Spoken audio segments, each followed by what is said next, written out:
40 acres directly above Weaverville, within walking distance and a view over the whole entire town.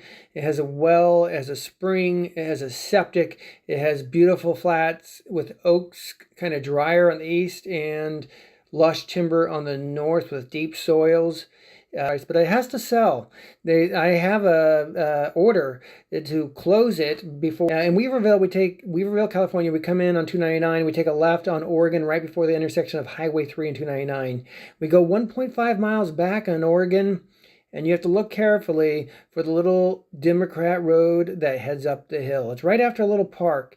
So you pass the park and maybe go a tenth of a mile further and look for that little teeny sign. It's hard to see. We go up about 3/4 of a mile and we have to stay to the right fork, which is what we consider Upper Democrat. They both say Democrat, but we take the right, which is Upper Democrat, up that little road to the right. And we go to another 3/4 of a mile. We come to another little fork right before the gate, which is right at the line.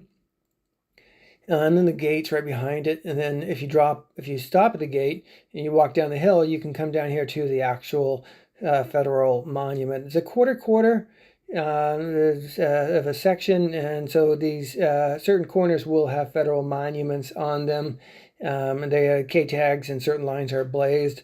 And then I sold the pieces years ago west of here, and I have still the lat and longitude and distance and bearings on those, so I could proportional the lines in between. We have meadows and ridges throughout, and they all have the amazing views. Again, this is the drier side.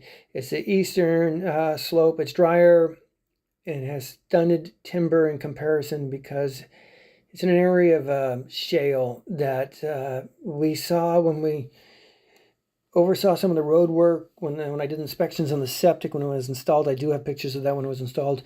And on the wells in the area, we saw on this eastern side, the shale made it where these wells, this one included, were not gushers. It was 3 gallons a minute. I mean, obviously it's a lot of water, probably more than any residents could use, but it's not the same as the bowls like on the north side of this property. It's beautiful land. It looks more like farm ground. It probably has 5 feet of soil on it, but when I put in the septic, it got harder as it went deeper. This is a northeast corner. We got blaze bearing trees, blaze marks, and a federal monument here. It's still pretty flattish, and it's getting into more timber, but it's still not the same as a North Exposure Bowl. North Exposure Bowl is it's colder, more dense timber, and it starts picking up vines and blackberries, little signs of springs, and old growth timber. On the north side of the line where they haven't logged, trees are 150 feet tall, 4 feet in diameter. On our side of the line, Bamford logged the area in the 1990s, but is highly selective. Just the oldest, biggest trees. And so we have 80-foot trees. You can see on the stumps, their growth rings a ½ inch, even up to 3/4 of an inch. Really nice, fast-growing, deep soils, good ground, alluvium type, opposite of the east side. And huge bowl that kind of feeds this area with underground water. But it's beautiful and it's scenic.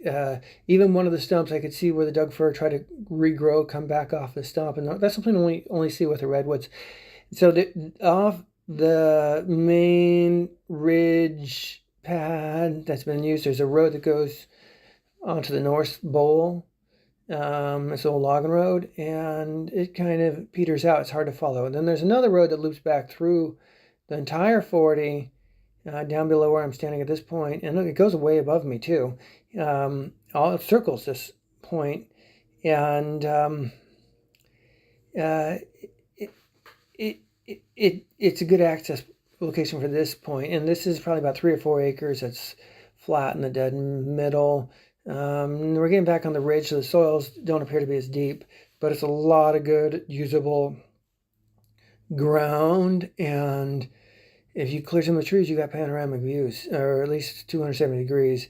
And the road's almost here. I mean, literally, it's just behind me, circles around this entire great big flat. And you can see it down there. That's the internal road. And in there, it comes back to the road that goes along the loops on the eastern part of the property has an easement common to 2 other parcels behind us. So the 2 people have the right to use the east line loop. And now I'm coming down this south line, and it's flat to steep, flat to steep. Some of it has really thick brush. It was partial burn like 10 years ago in one spot. So the brush from those areas are really thick.